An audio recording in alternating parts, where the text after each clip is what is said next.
ప్రస్తుతము వక్ఫ్ బోర్డు గురించి దేశవ్యాప్తంగా చర్చ జరుగుతోంది.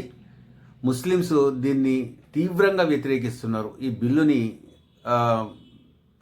కేంద్ర ప్రభుత్వం ఏదైతే పార్లమెంట్లో ప్రవేశపెట్టబోతోందో ఈసారి శీతాకాల సమావేశాల్లో దాన్ని ప్రవేశపెట్టబోతున్నాము, దాన్ని పాస్ కూడా చేస్తాము అని చెప్పేసి కేంద్ర హోంమంత్రి అమిత్ షా ఇటీవలే వెల్లడించారు.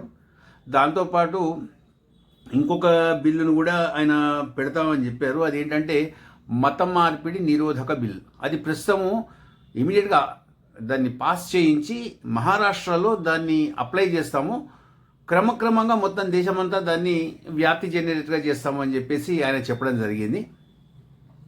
సరే, ఇది ఒక విషయం. ముస్లిమ్స్లో దాదాపు 72 కులాలు ఉన్నాయి. మీరు చూడండి, బరేల్వి కానివ్వండి, దేవబంద్, షియా, సున్నీ ఇట్లాగా ఉన్నాయి. బొహ్రాలని వీళ్ళు ముస్లిమ్స్గా గుర్తించరు. ఈ ముస్లిమ్స్ అందరూ బొహ్రాలని ముస్లిమ్స్గా గుర్తించరు. అది చాలా చిన్న సముదాయం, వాళ్ళు ముస్లిమ్స్ కాదు అని చెప్పేసి అంటారు. బొహ్రాలు మాత్రము మేము ముస్లిమ్స్మే, మాకు మిగతా వాళ్ళతో సంబంధం లేదు, మా వక్ఫ్ బోర్డు ఏదైతే ఉందో మాకే కావాలి అని చెప్పేసి వాళ్ళు ప్రతిపాదన చేసి కేంద్ర ప్రభుత్వానికి పంపించారు. కోర్టులో వీళ్ళని హరీష్ సాల్వే ఎవరైతే అడ్వకేట్ గారు ఉన్నారో వారు వీళ్ళని రిప్రజెంట్ చేస్తున్నారు. అయితే జాయింట్ పార్లమెంటరీ కమిటీ ఏదైతే ఉందో అది ప్రస్తుతము భారతదేశంలోని వివిధ ప్రాంతాల్లో బెంగళూరు, హైదరాబాదు, అహ్మదాబాదు, ఉత్తరప్రదేశ్లోని కొన్ని ప్రాంతాలు, ఇట్లా కొన్ని ప్రాంతాల్లో తిరిగి అక్కడి నుంచి విషయాలను సేకరించి క్రోడీకరించి దాన్ని ఒక నివేదిక తయారు చేసి కేంద్ర ప్రభుత్వానికి అందజేస్తుంది. దాని ప్రకారం కేంద్ర ప్రభుత్వం నిర్ణయం తీసుకుంటుంది. ఇక్కడ చూడండి, కర్ణాటకలో వక్ఫ్ బోర్డు రైతులకి ఒక నోటీస్ జారీ చేసింది. కొన్ని వందల ఎకరాలు, ఇదంతా కూడా కొన్ని గ్రామాలు, ఇవన్నీ కూడా మావే, వక్ఫ్ బోర్డుకి సంబంధించినవి, మీరందరూ ఖాళీ చేసి వెళ్ళిపోవాలి అని చెప్పేసి. అప్పటిదాకా వ్యవసాయం చేసుకుంటూ కంఫర్టబుల్గా హ్యాపీగా ఉన్న రైతులందరూ ఒకసారి షాక్ తిన్నారు. వాళ్ళందరూ కూడా వెంటనే రాష్ట్ర ప్రభుత్వానికి వాళ్ళు అప్లై చేసుకోవడం జరిగింది. అప్లై చేసుకుంటే దాన్ని ప్రస్తుతం నిల్వ చేద్దాము, తర్వాత దాని సంగతి చూద్దాము అని చెప్పేసి వెంటనే కేంద్ర ప్రభుత్వం రాష్ట్ర ప్రభుత్వం దానికి ప్రతిస్పందించింది. రైతులకు అనుగుణంగా, రైతులకు సముదాయించేందుకు ఆ రకంగా ప్రతిస్పందించింది. Next thing was next. ఇది ఇట్లా ఉండగా కొచ్చి, కేరళలో మునుంబం అని చెప్పేసి ఒక గ్రామం ఉంది. ఆ గ్రామంలో దాదాపు 440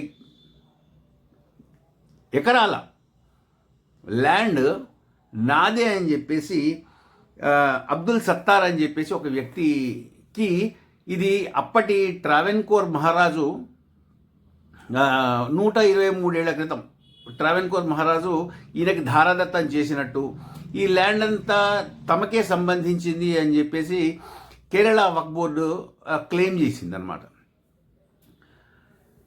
యాక్చువల్గా అది చిన్న చిన్న ముక్కలుగా చేసేసి ప్రైవేట్ వ్యక్తులకి అమ్మేసుకున్నారు. దాంట్లో చాలా ఇళ్ళు, తర్వాత వ్యాపార భవనాలు రకరకాలుగా దాంట్లో వెలిసినాయి.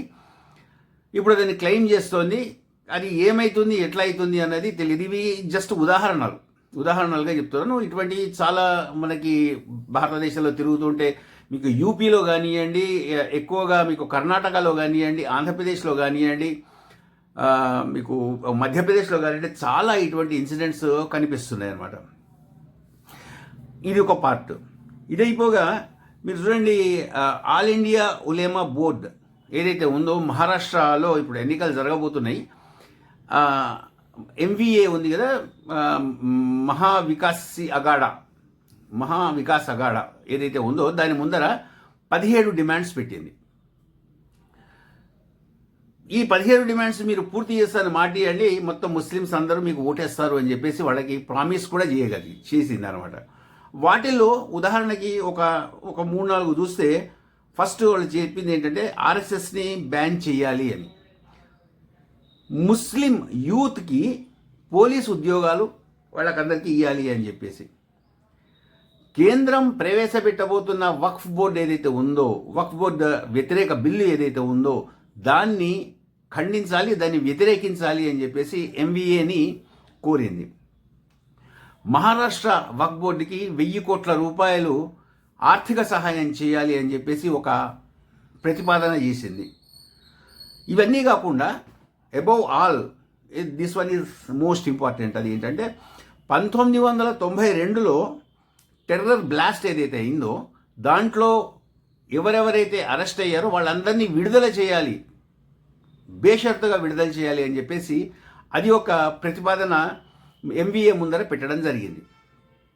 ఇవి ఎంతవరకు తీరుతాయి, ఎంతవరకు తీరవు, దీని లోపల ఎంత సాధ్యము ఎంత అసాధ్యము ఉన్నది అన్నది భగవంతుడికి తెలియాలి. కానీ ఇవి మాత్రము ఎంవీఏ ముందర పెట్టింది. ఎంవీఏ మరి దీన్ని ఏం చేస్తుందో తెలియదు. బొహ్రా అన్నది ఒక వ్యాపార సముదాయం, గుజరాతీ ముస్లిమ్స్ యొక్క ఒక వ్యాపార సముదాయం. బొహ్రా అంటేనే వ్యాపారము లేదా వ్యాపారస్తులు అని దాని అర్థం అన్నమాట. వీళ్ళకి మంచి మంచి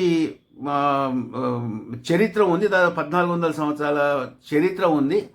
వీళ్ళు పూర్తిగా ఈ వక్ఫ్ బోర్డుని వ్యతిరేకిస్తున్నారు.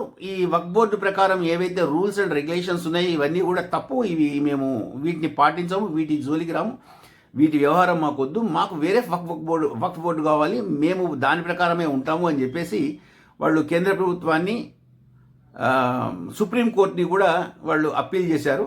నెక్స్ట్ ఏం జరుగుతుందో చూడాలి.